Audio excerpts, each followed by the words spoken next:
Jika kamu merasa ingin selalu benar, atau merasa kesal ketika orang lain tidak mengikuti keinginanmu, hati-hati. Mungkin itu bukan sekadar percaya diri, tapi sudah masuk ke dalam jebakan ego dan bahkan egoisme. Bedanya tipis, tapi dampaknya bisa luar biasa besar dalam hidup kita, baik untuk hubungan, pekerjaan, maupun perkembangan diri. Di video kali ini, kita akan membedah apa itu ego, apa itu egoisme, bagaimana cara membedakannya, dan yang paling penting, bagaimana mengendalikan ego agar tidak merusak hidup kita. Apa yang dimaksud dengan ego? Ego adalah bagian dari diri manusia yang berkaitan dengan kesadaran akan diri sendiri. Menurut psikologi Freud, ego berfungsi sebagai penengah antara keinginan atau id dan norma atau superego. Ego tidak selalu buruk. Justru, ego membantu kita bertahan, membela diri, punya identitas, dan percaya diri.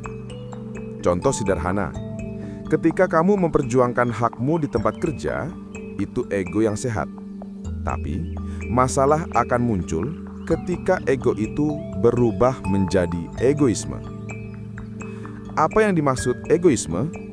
Egoisme adalah sikap mementingkan diri sendiri secara berlebihan, tanpa peduli dengan orang lain. Berbeda dengan ego yang sehat, egoisme membuat seseorang hanya mau menang sendiri. Contoh, dalam diskusi kelompok, seseorang selalu memaksakan idenya dan tidak mau mendengar pendapat orang lain.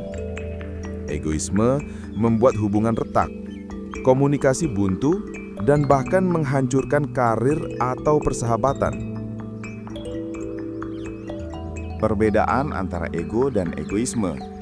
Analoginya, ego sama dengan api kecil yang memberi kehangatan. Egoisme sama dengan api besar yang membakar habis sekitarnya. Dan perbedaan utama antara ego dan egoisme adalah: yang pertama, ego sehat fokus menjaga martabat diri. Egoisme fokus menguasai orang lain. Yang kedua, ego sehat mau mendengar dan memberi ruang. Egoisme menutup telinga, hanya ingin menang. Dan yang ketiga, ego sehat memperjuangkan hak sambil menghargai orang lain. Egoisme memperjuangkan hak dengan menginjak orang lain. Adapun dampak negatif egoisme adalah sebagai berikut. Di dalam sebuah hubungan, pasangan sering bertengkar karena salah satu tidak mau mengalah.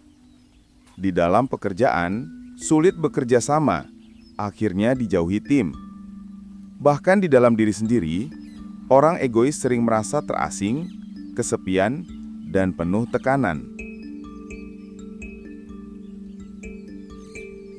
Penelitian menunjukkan bahwa orang dengan egoisme tinggi cenderung lebih stres dan sulit bahagia. Bagaimana cara kita mengendalikan ego? Tips praktis. Yang pertama, belajar mendengar.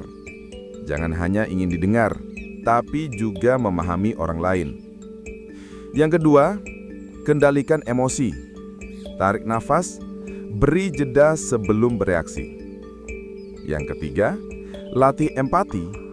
Tanyakan pada diri sendiri, bagaimana jika aku berada di posisi orang lain? Dan yang keempat, berani mengalah. Mengalah bukan berarti kalah, tapi tanda dewasa. Dan yang terakhir, refleksi diri. Catat momen ketika ego kita terlalu dominan, lalu evaluasi. Kita tetap butuh ego. Tanpa ego, kita tidak punya identitas.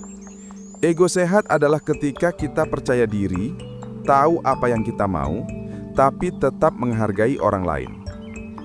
Orang dengan ego sehat biasanya lebih bijak, berwibawa, dan disukai banyak orang.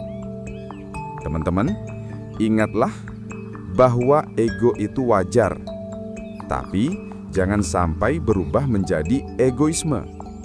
Karena pada akhirnya, kita hidup bukan hanya untuk diri sendiri, tapi juga untuk orang lain. Orang yang bisa mengendalikan egonya, dialah yang benar-benar kuat.